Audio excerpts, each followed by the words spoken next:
Innovation Unplugged from the Alabama Community College System's Innovation Center takes you inside Alabama's workforce development. Join us for enlightening conversations with community leaders and industry experts showcasing experiences, addressing key issues, and celebrating successes in the workforce initiatives across the state. All right, so we've been recording this whole time, so it's a great lead in. We might as well get started, guys. Welcome back to another episode of Innovation Unplugged, a production of the Innovation Center, part of the Community College System in Alabama. I'm Houston Blackwood, workforce director for this crazy group, and today in studio I've got Brandy Merrill, director of curriculum design, and on Zoom, because they are not ever in the same place for long, we've got Lindsay Cline, who's the Southern Regional Director for the U.S. Navy Maritime Industrial Base, and she's got other titles too. And also with us is Jennifer Hall, teammate from the system office, but she is the Southern Regional Workforce Director and the Maritime Lead. Ladies, welcome. Thank you. It's so great to be here. Yeah, we had a conversation Monday night. We had we had a strategy session, and I was like, "Hey, podcast is Wednesday. We've got an opening that let's get the submarine folks on." And so it worked out. You guys were available by Zoom, and we tried to do this a while back. We just didn't make it happen. Yeah. We didn't ask the question, so we're here now, and we're so gracious that you guys were able to be with us and willing to chit chat for a while. So it was meant to be. Yeah, welcome. So we'll start with Lindsay. Just give us a quick rundown because they'll cut us off in 45 minutes. We got a lot to talk about, but a quick rundown of who you are. And I know the world knows we've seen your action figures and we've seen all your posts, and you guys are very good at what you do. Go look it up, people. Yeah, y'all all know the social media trend of action figures, and I'll be honest, about the time you were doing yours, I want you to answer your questions, but about the time you were doing yours, I was working on ours, and I did our group one, and I did individual one, and yours by far was the best one I had ever seen. So I'm going to kick it off to you and say, tell us all about what that action figure represents. It's so funny because it named me automatically Shipbuilder Supreme, and I thought that was so funny. And it kind of sums it up, right? I mean, that's what we're doing. That's what we're all doing here in Alabama. I always like to kind of start with my intro to make sure, that I'm telling the story of who I am and why I'm passionate about what I'm doing. So, I'm from Calhoun County, Alabama. I'm a high school dropout from Oxford, Alabama, that ended up making it into Gadsden State Community College, where I had the most incredible transformational experience that really propelled me into being in this position today, ultimately. So I am a huge supporter of the Alabama Community College system and everything that it brings to students across the state. And we're so fortunate to have the leadership that we do in our community college system. Prior to joining the Maritime Industrial Base, I was the president of education for Phillips Corporation, which is the world's largest distributor of pause automation CNC equipment. So I was working really closely with multiple states throughout the country, particularly at the community college level on the technical side. And what I kept noticing is that Alabama really was doing such an excellent job comparatively, particularly at the 2-year level. And I kept thinking, am I biased? Am I biased? Is that what's happening? That's not what happened. That's not what happened at all. What happened is that we had really brilliant leadership that chose early on to make workforce development an integral portion of community college offerings in this state. And that has made all the difference because we were light years ahead when it was time for us to get started on our maritime efforts, which is what brings us to this conversation today. So about a year ago, almost exactly a year ago, I was recruited by the Navy to come and help them build the ecosystem, particularly in Alabama, to build submarines. We have not taken on a mission like this in the state before. We have built surface ships here for some time, but submarines are new to our Gulf Coast. And so came in to get that work started. And then a couple of months later, we expanded from the submarine industrial base to the maritime industrial base. And so that gave me the good fortune of being able to work with other shipyards in the Gulf Coast that were also doing surface ship work and other work for the Navy. So over in Mississippi, down in Louisiana, and then over in Florida. We also have a submarine base and a refit facility in Georgia, and we have shipyards in Florida. We have a new shipyard that was just purchased by Ingalls in Charleston, South Carolina. Okay. And then we have a lot of suppliers in Tennessee and Arkansas. So it's a large region. But here in Alabama, we have a lot of work, and we're going to need to hire about 10,000 people over the next 10 years in order to make it happen. And so it's a really interesting time for Alabama, because just like back during World War II, when Alabama shipyard was called upon to come and lead the charge to build our country's surface ships, we have now been called upon again to come and build the submarines that are going to ultimately support the security of our nation. So really proud time to be an Alabamian, and I'm really fortunate that I've had the good fortune to work with Jennifer Hall and Barry May, of course, to make sure that we are aligning our skill sets and our training offerings in the community college to be what is necessary to make sure that we're not just meeting the immediate needs of the shipyards, but the long-term needs as well. Wow. That's impressive. A lot. And there's so much to unpack there. Like, I have so many questions. Like, when you first got that call, what was going through your mind? And, now you've got the White House has its own Office of Shipbuilding, if I'm taglining it right. Yes. And then how your and Jennifer's relationship began, and all of the things. And so I know we want to kick to Jennifer to get her to tell her story too, but I want to come back to all of those things, because man, I have never wanted to play the national anthem or stand up or say the Pledge of Allegiance or be like, hoorah. Scream Roll Tide. No, I cannot do that. No. I can't. She's Well, Jennifer, you have 3 Auburn women on this call. There's no way you're going to fly with that. Well, Nick Saban disagrees. Jennifer, you've also got an interesting story, and what I love is the segue of like in a good Nicholas Sparks, you've got the different chapters, and they're all like come together, like to like the middle of the book. So, before we get to the middle of the book, Jennifer, you've got a great story too. How did you get here? Is that we don't know? It is interesting, and I've really thought a lot lately, and Lindsay and I talked about this. How this all began was from Chancellor Baker, tasked Barry May with improving the labor participation rate. And so Barry and I got together and looked at the state and looked at the data and said, okay, where can we make the biggest impact? And so, we chose Mobile, and then one thing led to another, and President Charles at Bishop State had a conversation with Austell, and Austell had a pretty large need for, at the time, it was 400 welders. And so we immediately got to work on what we called the Labor Participation Project, and worked closely with Austell and created the Set Sail program, which was, entry-level welding. We took individuals who had 0 welding experience and put them through a fast-track 4-week program, and they transitioned into Austell's apprenticeship position there. Right. And so it's really just evolved, and that, I guess, started, in fall of 23. And then part of that, we hosted a hiring event at Bishop. It was on a Saturday morning. It was storming. Oh my goodness. Like literally the streets flooded, and the manholes like in the streets came up, and we're just in the middle of the street. It was crazy, the weather that morning. We had over 500 people show up that day. Grief. And I say this all the time. We hear across the state, oh, how are we going to get people back to work? People don't want to work, so on. Y'all, we had over 500 people show up in that weather. It was storming. Y'all, they were dressed to the nines. They were ready for interviews. Austell hosted, if you came and you had any experience, or let's say you had been through one of our community colleges welding programs, you got an interview that day. It was so impressive. People came with their diplomas. They were so excited. Awesome. So we know people want to work, and specifically we know that people want to work in the shipbuilding industry.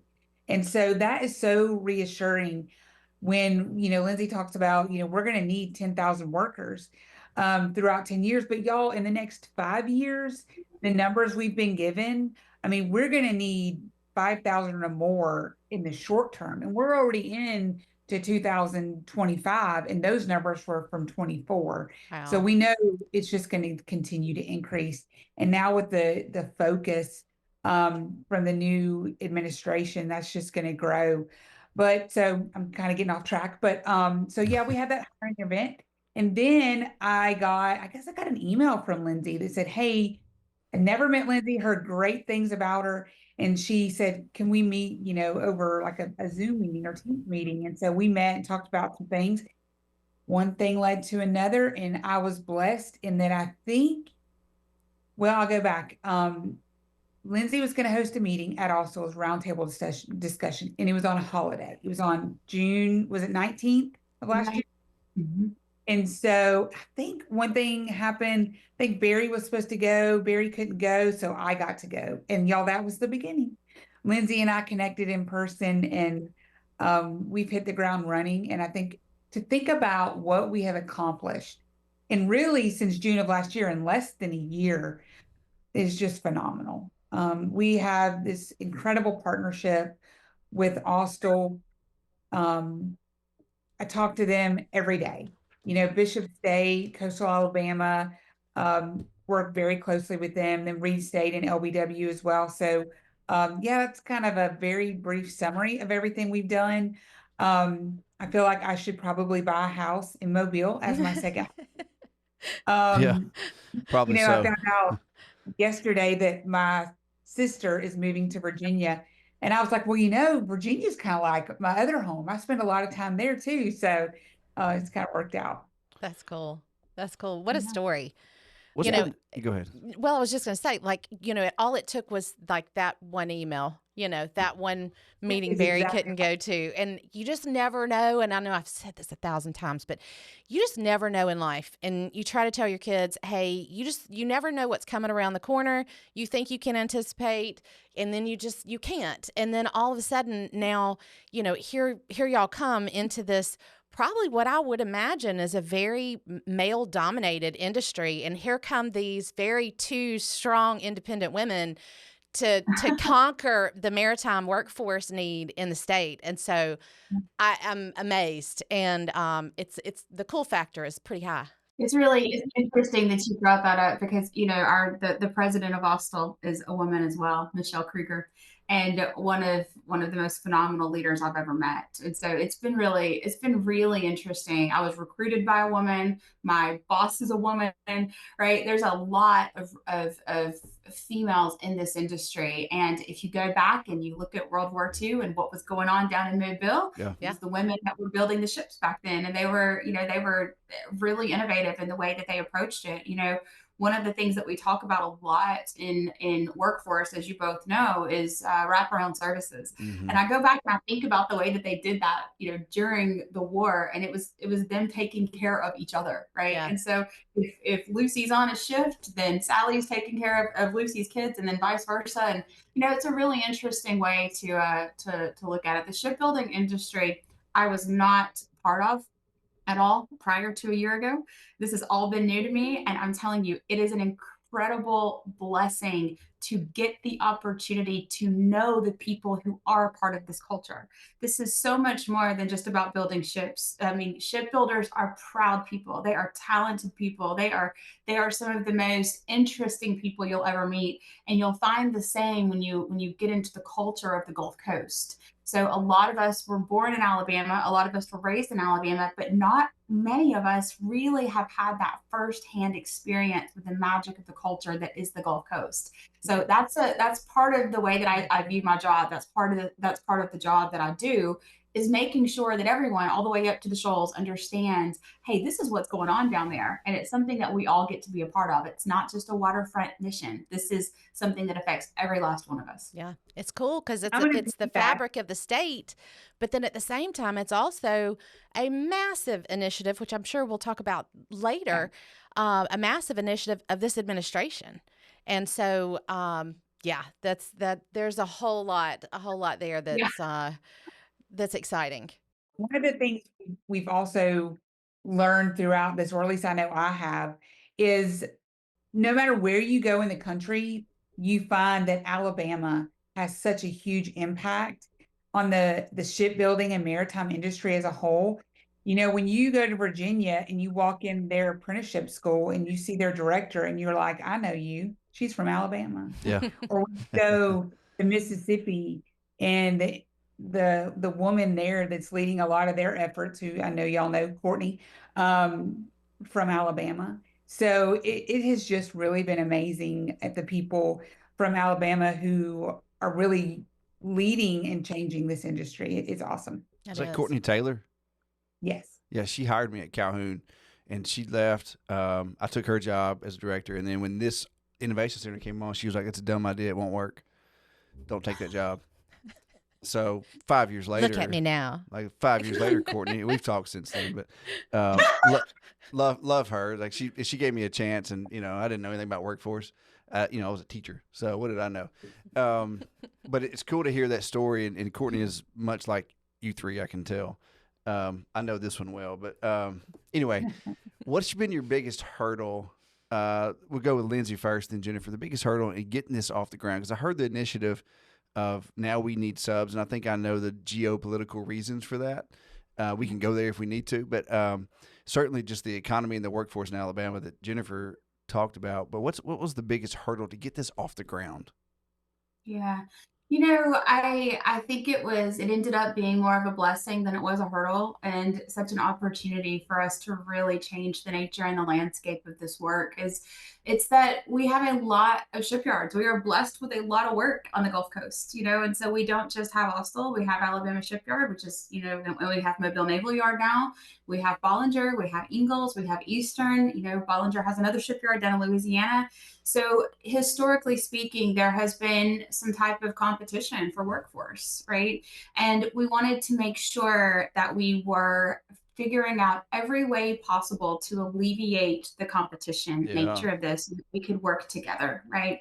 And that's where the Alabama Community College Maritime Consortium really came in here, because I wanted to be innovative in the way that we approach the labor shed, and not just looking at the waterfront counties to recruit from, but moving a little north and a little east to start looking at people that may be within a commuter distance, or have a very heavy population of individuals who are already making a trip down and back that may be interested in getting some maritime training skills. And so that's what we did when we built out this partnership with the Alabama Community College System. We obviously looked at Bishop State, which is right there in Mobile. We obviously looked at Coastal Alabama, which is doing an excellent job at multiple different campuses that are part of the very immediate counties. But we also went to LBW in Op, where there's a lot of individuals who are already making that trip to go down and work in the oil industry. And then we looked at Reed State in Evergreen in Conecuh County as well, which is right there, perfectly positioned. And what really, really struck me about Reed State was that when I went to visit, I walked into their welding facility, and I found a building that had been built back in the 1960s and not really touched since, right? Yep. It was hot, y'all. I think it was like July or August. It was so hot. It was not climate controlled. And then I met the instructor, and I found out they had a wait list. And my brain immediately was like, imagine what would happen here if they did have some awesome resources to support these students in their journey to become, maritime welders. And so we have such magic happening in our skilled trades throughout the community college system, particularly at the instructor level. Our instructors are absolutely hands down the best. And I always say that the magic of the program is the magic of the instructor. You will always be able to point to the instructor, and there's a direct line between that instructor and how successful the program is. And these 4 schools that have been chosen have some of the strongest instructors I've ever met. I couldn't agree more. That was my background. I was an instructor for ultrasound program here with the community college system out at Trenton. And you speak right to the thread of what is here at the colleges. I think the chancellor, is always like, this is the community's college. So you have your instructors there who know that community, who know those students, but are passionate about seeing the success of those students. And I think you hit the nail on the head. And, I think a lot of times people sit back and look at education in a broad sense, but that is exactly it. Like, students, programs, the success of industries really kind of starts with how well that instructor can get across information to those students, that are in front of them, and help to define, create the purpose, for that instruction and always the why behind. So I could go on about this for a very long time, but on behalf of all the instructors at ACCS, thank you, Lindsay, because that is 100%. That is a lot of the hard work is done right there, boots on the ground, student to instructor. Yeah, I couldn't agree more. And I mean, that goes back, to my personal story and going back to my own instructors with Gadsden State Community College, right? I mean, my transformational experience was not just a result of Gadsden State Community College. It was a result of the instructor seeing me and believing in me and giving me a lot of confidence that I've never even had before, right? So when you have people that are saying, hey, I don't care how tough it's been for you, I'm not giving up on you. Like I see something else. That's what really, really is transformational about that experience in the community college system, is that it's an accessible way for anyone to go in and create a new life for themselves. Mm-hmm. And you can start there or you can end there. It doesn't matter. Either way, you have a really great opportunity to build a great life. And we go on, and I know this has just become common conversation, which is a good thing. At every dinner table throughout the country now, you hear this thing, 4-year college is not for everyone. 4-year college is not for everyone. Thank goodness everyone's talking about it now, because that was not the case a couple of years ago. But we know for sure that if you do choose to go to a 2-year school and you do choose to become an expert at one of our skilled trades, you're going to have a great life. If that's what you choose to do, we can help you with that, right? Mm-hmm. And if you choose to do that in Maritime, not only are you building this great life and creating some generational wealth for yourself and your family, but you're also serving your country. And that's a really beautiful thing to be a part of here in Alabama. And you're absolutely right. It's a really interesting time to be in shipbuilding, right? Mm-hmm. Like I could have never dreamed when I got that call a year ago that we would see this incredible emphasis and focus on maritime and on shipbuilding from the new administration. My phone has not stopped ringing since that announcement was made. It's been really, really fun. It's been wild. And we don't talk a whole lot about the why behind that, right? Because the why can be a little scary. It can be a little intimidating when you find out just how far behind we really are, right? Like we've got work to do. We got to catch up. We've got to get ourselves back on track when it comes to our maritime capabilities, on behalf of the security of our country. But what I love about it is I'm confident.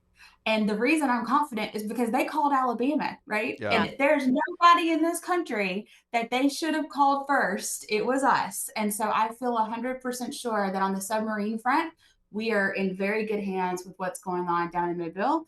And, spreading that even further, they called Mississippi and they called Louisiana, and we've got a lot of work going on over there. So, I'm really proud of the fact that not only am I part of it, but that we're going to be able to spread that mission to 10,000 more people. Gosh, that's awesome. Jennifer, to that note, Lindsay mentioned that Alabama got the call, and it was beautiful that it happened, and we're behind, and we are. A lot of reports will say that, for whatever reason, some of our adversaries are ahead. I know the boot wearers and the dirt kickers of the world who are going to take these jobs and take this training, but the community college system so well. How do you see that hurdle of getting the information to these students about what is possible in the shipbuilding world? What's the big hurdle there? I don't know that there's a hurdle. And here's why I say that. Because the Maritime Industrial Base has done an exceptional job working with buildsubmarines.com and doing so much. I don't know, Lindsay, if you want to talk about that campaign. They partnered with various sports teams and NASCAR and different entities to get the word out. We've had record visits to buildsubmarines.com where programs are highlighted, jobs are highlighted. Obviously there is a hurdle, to make sure that everyone is receiving the message. And I think we're only going to see the word spread even faster. As when, like Lindsay said, when Trump announced his focus on shipbuilding as a state, our focus, we just last week Governor Ivey signed a proclamation declaring May is Maritime Month in Alabama, and that will be an annual event. So we'll start hosting events across the state we'll partner with the Maritime Industrial Base and Build Submarines to host these events to really get the word out so people know about this opportunity for a career. It's not even just about the job, but it is a lifelong career that has a generational impact. Because we know when this parent gets this job in shipbuilding and they have this successful career and they're able to provide for their family and they prosper, that has a direct impact on their children, their grandchildren, and so on. Just like we heard that, the shipbuilding need is a generational need, right? This will impact, of course, our generation, but the generations to follow. So I don't really know if I have a hurdle necessarily, because there has just been so much tremendous work already done that we're just going to continue to grow those efforts. Yeah, that buildsubmarines.com. My dad was a big NASCAR fan. I saw that on a car, and I saw it at some stadiums. I'm like, that's really cool. I think y'all did such a magic job with that broadcast, and so I wonder, what is it like when you get these calls from these young men and women who are like, hey, I saw this and I want more. I want to know more. Like, what's your first step once they say, hey, I'm interested? Do you take them straight to a college, or do you take them through? What's your precursor? How do you get them from interest to training? Or yeah, I mean, one of the most interesting models that we've used, and I'll keep in mind, what we're doing here in Alabama is relatively new, so we don't have a lot of longitudinal data to really provide to you right now on that effort. One of the things that we have done nationally that's really, really innovative is ATDM, Accelerated Training for Defense Manufacturing. And this is a campus that's in Danville, Virginia. I think I have taken, I don't know how many people from the Alabama Community College system up to Danville to tour this facility. It's actually more than a facility. It's a community at this point. Right. But this is a Navy-backed campus specifically for maritime manufacturing that was created in order to provide a free way for anyone in the country to go and receive very meaningful intentional training that will provide them with a 16-week course. They live there, they graduate from there, and then they're immediately ready to go straight into defense manufacturing. So that's one of the ways that we're able to support students when they come to us, is to point them towards ATDM if they're interested in a model of that nature. But obviously here in Alabama, we'll be pointing them to one of our 4 schools that's already doing this work. The primary skill sets that we are focused on here in Alabama immediately, and this is going to be evolving over time, because keep in mind, this is not a one-year mission. This will be going on, well into my great-grandchildren's lives. Hopefully we never get to the point where we're behind in shipbuilding again. I hope we've learned our lesson. But right now, we're really focused on ship fitting, pipe fitting, and pipe welding and structural fitting. These are what we're calling the imminent and prevalent skill sets that are needed, not just here in Alabama, but all across the Gulf Coast. And so those are some of the skills, but we're evolving. So one of the things that we have to do in order to make sure that we stay on top of shipbuilding is look at our technology. So we're really focused on advanced manufacturing right now. We know that there will always be a need for those imminent and prevalent skill sets, and we are not going to take our foot off the gas in making sure that we have plenty of people trained in those. But we also have to be thinking very diligently about additive and automation, and a little CNC as well. So we also focus on those, and we have a lot of ideas about how we are going to roll out and make sure that our students are receiving that training as well. I would love to see the robot welder that welds a ship together. Like we were down there in January. Jennifer invited us to a tour. We were walking through that. It was at Austell. That you got these like sections, and I'm a Lego nerd. You got these sections of this ship, and I'm like, okay, how are they going to match all that up, and who's going to weld all that together internally? Like, blows my mind. The complexity and the size of this thing. So when y'all get that robot built, that robot.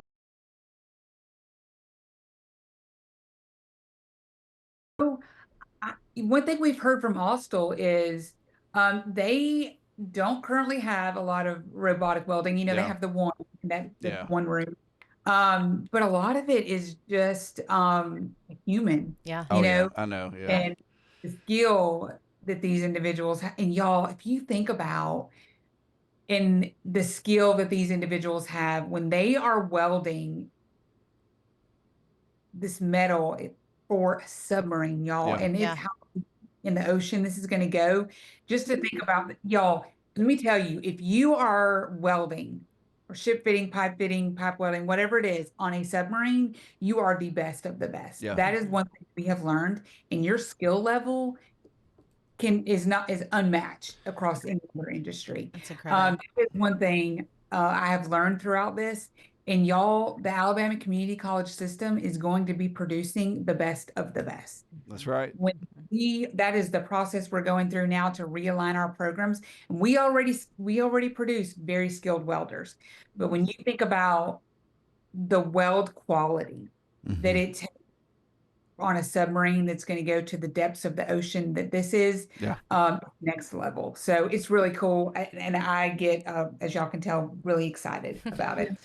I think that kind of lends back to what we were talking about earlier about the instructors and just what a good base you've already got. Because I'm going to assume, we've got all of these welding programs and they're, like you said, already producing great skilled welders at what they do. So you get to come in with this initiative and say, okay, let's modify it slightly, and if we modify this slightly, then we can serve this, this initiative, this product, this state, and then obviously the whole country, which is a whole separate conversation on purpose. It's cool when you wake up one morning and you know your purpose for the day, but goodness gracious, just like you were talking about, it's generational purpose. But anyway. I saw a guy hanging on the side of a ship. He was welding, and I was looking at him, and I was looking at a lot of the welders, and when you hear the term industrial athlete, we've heard that a lot of times. And so you're watching these guys, and like this one dude was like on his left side in some kind of harness welding upside down almost. And I thought, okay, that's interesting. And I've seen pipe welders like on pipelines, like welding with a flame coming out of this pipe. I've seen them in knee deep water welding.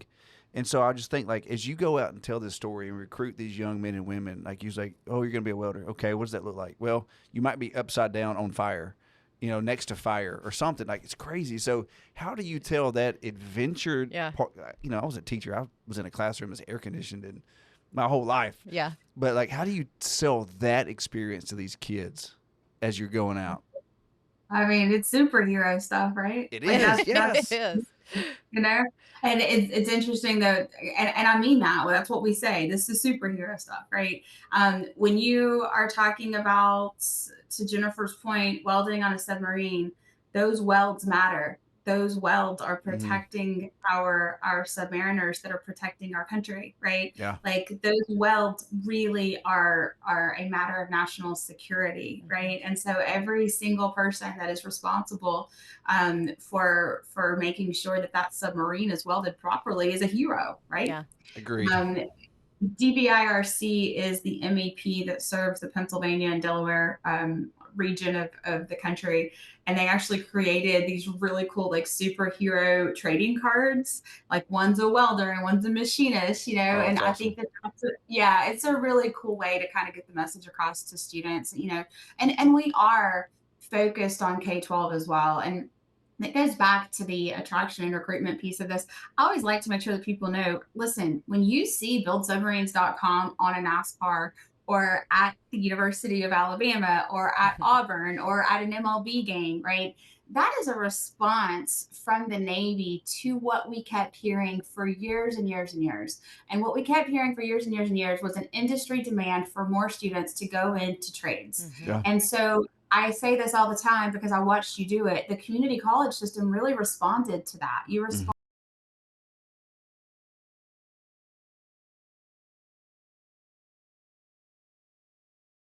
Students know it exists. And that's where buildsubmarines.com comes in, is we wanted to make sure that we were drawing that line and connecting those dots so that students understand when they see buildsubmarines.com, that's more than just a website. That is a job search engine where they can go and see every single job that is in their region or beyond that would allow them to become part of the mission. It also lists all of the training programs that they can utilize in order to get there. What a resource. Gosh, I know, because, coming from the Innovation Center side of things, and you mentioned industry response, and gosh, you're speaking our language because it's squarely in what all that we do.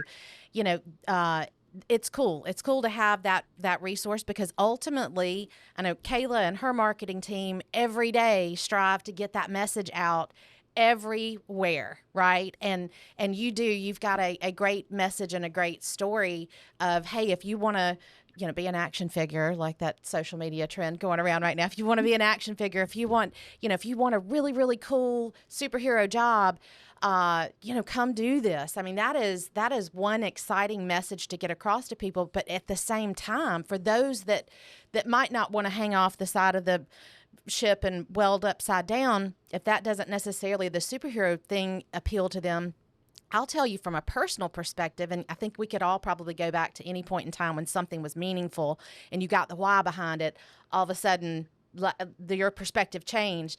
That same tour, when we went down, we were able to walk on a mercy ship.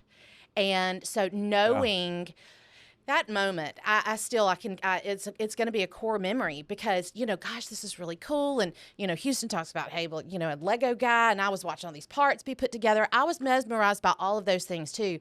I think it was when, like, as you walk on that mercy ship and you realize, holy cow, like, this ship is going to go places and it's going to do things that are so beyond my ability to understand how it's going to save people. It's going to save lives.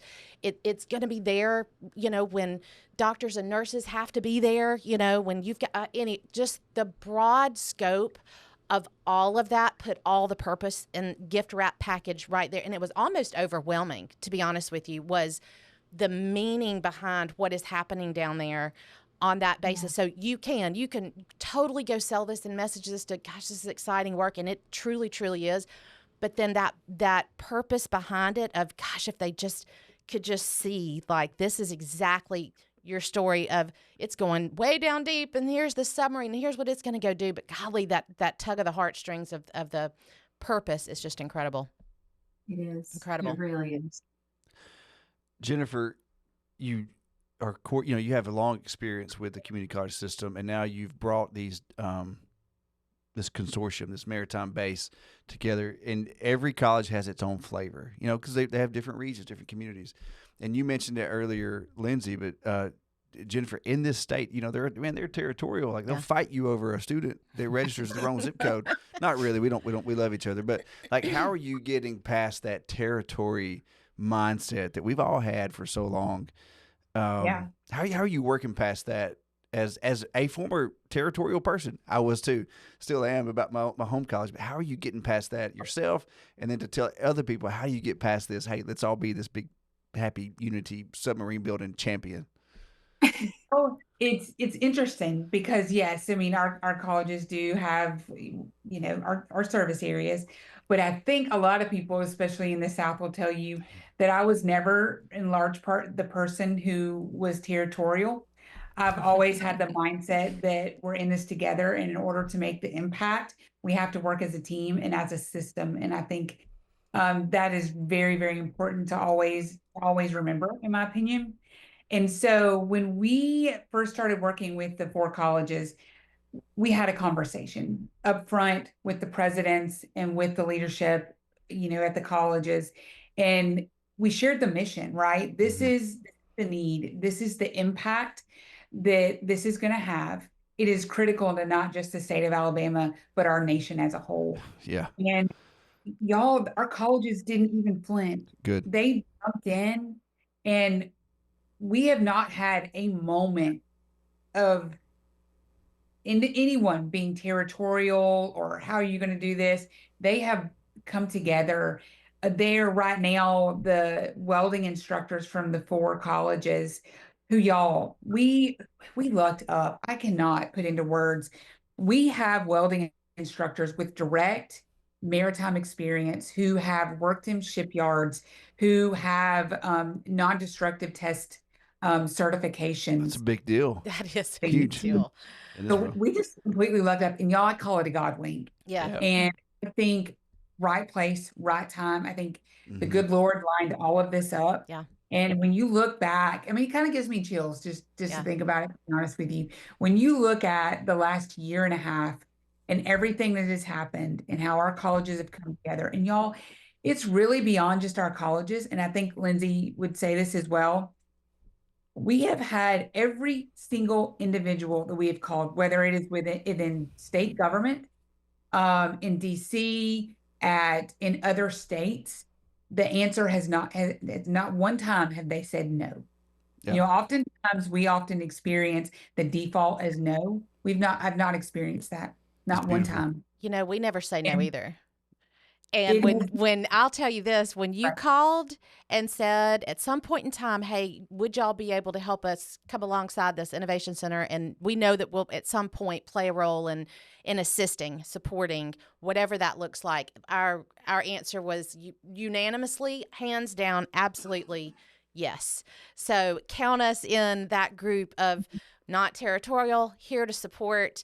Aye, Captain, like what's next? Like what do you all need from the Innovation Center? And I know our listeners, have heard time and time again what we do and how we do it and how we do it quickly. And we're really here to, support initiatives that are already going on or instruction that's already going on at the colleges. So I want to be a little bit selfish with our time and say, where do y'all see the Innovation Center coming alongside in support of this initiative, not only just, as I put in quotes, for our system itself, the communities, the state, but ultimately the country? Like, where do you see our role in helping to support you guys, and what can we do, whether it's today, tomorrow, next month, a year from now? Where do we land in what you need? So one of the things, and I think we may have talked about this in the past, that I think is so important is we need individuals who have some foundational skills so that when they master those, they can move into more of these advanced positions. For example, like ship fitting. We want to be able to recruit individuals that maybe have these foundational skills. For example, Bishop State has their shipbuilding fundamentals course. And so that is a very short course. There's some like classroom instruction, and then there's hands-on labs. That might be a good opportunity. And I could see that course being so valuable in our high schools, and then any individual who has had zero welding or zero even manufacturing to enter into one of those programs. And it's really going to set them up for success and allow them to continue on that career pathway. Ship fitting or ship structural fitting, as we've talked about, we've had those conversations. That is going to be a non-credit training course. It's going to be a fast track, individuals to go through that and immediately go to work. And so I think that is an opportunity for us to partner and work closely together. We are happy to be that first section of pipe in the pipeline. Yeah. No, it feels so funny. Lindsay, in 5 years, we're getting close. We have an internal microphone and we always run over. But in 5 years, Lindsay, you've gotten this off the ground and you've taken Jennifer and y'all have changed Alabama's workforce. What are you toasting to in 5 years at the end of the work week on a Friday afternoon? You clink your glass and say, we just what? We no longer have a labor shortage in our Gulf Coast shipyards. We have fulfilled the needs of the Navy to get us back on track, played our role to the extent that we have even more work in the Gulf Coast and even more shipyards ready to line up to help us build submarines and ships for the Navy. I love that. That's great. Sounds like a good soundbite. Yeah, that's a great soundbite. It's a great clink. Jennifer, what about you? I think that we're in such an interesting place because there's a lot of work that needs to be done, right? And we know that we're going to need more people to do it, right? And we know that we're going to need more shipyards to do it. We know that the new administration, they're not just looking at, okay, well, we're going to put more money into shipbuilding. That's not it. They're looking at, okay, we're going to figure out the supply chain issues. I always like to point this out because I want to make sure that when we're talking to Alabamians, I don't want anyone to think that this doesn't touch them. I don't care where you live in this state. This is also your mission So I don't care if you're in Muscle Shoals or Huntsville or Decatur. I know that you have your own stuff up there too, but this is also about every single rural supplier that may want to become part of our mission. So we have a lot of local machine shops. We have a lot of small little welding shops, right? We want to make sure that we're taking out the mystery that exists when it comes to our small shops wanting to join and become a supplier, right? So there's a lot of kind of mystique, I think, behind that process. Like it just seems so overwhelming sometimes, right? Especially for small shops. So what we're doing is we're trying to make sure that we are providing our small shops with the resources that they need from Defense Logistics Agency, from the Alabama Apex Accelerator, from Alabama Technology Network, from Alabama Community College System, and then of course from us, right? We're trying to bring all those pieces together to give them the support that they need to become part of this. And of course, that just grows our mission even more, yep. Right? The more suppliers we have in Alabama, the less work we're having to outsource outside of the state. Well said. Beautiful. Well said. We probably need to get final thoughts on all that. So I'll pitch it to Jennifer first, then back to Lindsay. Final thoughts as we're wrapping this thing up. So every week, and it's been really my pleasure, and it's really been an honor to be able to work with Lindsay and to work on this project since the beginning. But at the end of every week, I toast to this week I changed somebody's world. And because at the Alabama Community College System, that's what we do. And back in 2000, when I went to MacArthur State Technical College, which is now part of LBW Community College, I had an instructor. Her name was Tonita Sauls. And I kind of emotional thinking about it. She changed my world. And I wouldn't be where I am today if she hadn't invested in me and my classmates, of course, and the many students before me and after me.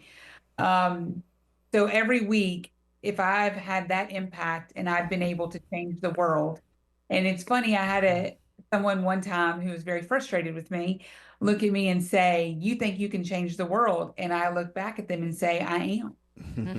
I think that's important to remember, that we have that power every single day to change someone's world, that in turn changes the world that we live in. And so that's kind of my mindset every day, and why I do what I do. And honestly, I ask for forgiveness. Oftentimes at the beginning of every meeting, I'll say I'm going to ask for forgiveness in advance, because I push pretty hard. And that is because I know what we're capable of and the impact we can have. Mm-hmm. So that's kind of my thoughts and what I toast to every week. Love it. I love that. I don't mind the push. Lindsay, final thoughts from this episode. Yeah, I mean, first of all, you asked what you could do to help, and I think that today is a huge part of that. Getting the word out is such an important thing, and making sure that everyone understands what's happening, how they can become part of it, what we're doing to ensure that they can become a part of it. So, just really appreciative of everyone that has welcomed us onto podcasts and, television shows and all the different things. It's just been really, really important. And of course, Chancellor Baker's support is the most meaningful thing. Sure. He has been so incredible at making sure that we're able to connect the dots. And I think that in terms of final thoughts, I want everyone to really understand the magnitude of this mission, mm-hmm. right? This is something that is going to impact the state, because we haven't just come in and said, "Hey, we're doing something new." We've come in and said, "We are now a submarine state." That's a big deal. Mm-hmm. Up until now, there were only a handful of those, and they were nowhere near the Gulf Coast. So the fact that we have now become part of that ecosystem is very, very important. You're going to see changes all throughout the state as a part of that. And so I hope that everyone gets ready for that and is prepared for the excitement that's to come, whether you're in Mobile or you're in Huntsville or you're in Calhoun County, where I'm from. There's a lot of really important work that is going to be coming. And I hope that anybody that wants to be a part of that in whatever way will reach out to us and ask for help to get there. Cheers to that. Yep. Love it. I mean, that's awesome. We have kind of a tagline or slogan, and Mark Salmon in facilities actually came up with it. That's funny. And it is, we train giants to build giants. Love it. Yeah, that's the name of this episode, Building Giants. Kind of adopted that slogan. Love it. Yeah. Train giants to build giants. I hope, I hope in a year or two or whatever your 5-year mission, like you said, looks like, that it's in a year or two. And I hope that we're there to cheers right along with you. I would cheers to this episode and, all of the good conversation today, because I think it is, it's truly state changing, and it's going to be life changing. So we are along for the ride, and we cannot wait to see what's next. Yep. Thank you both for being here.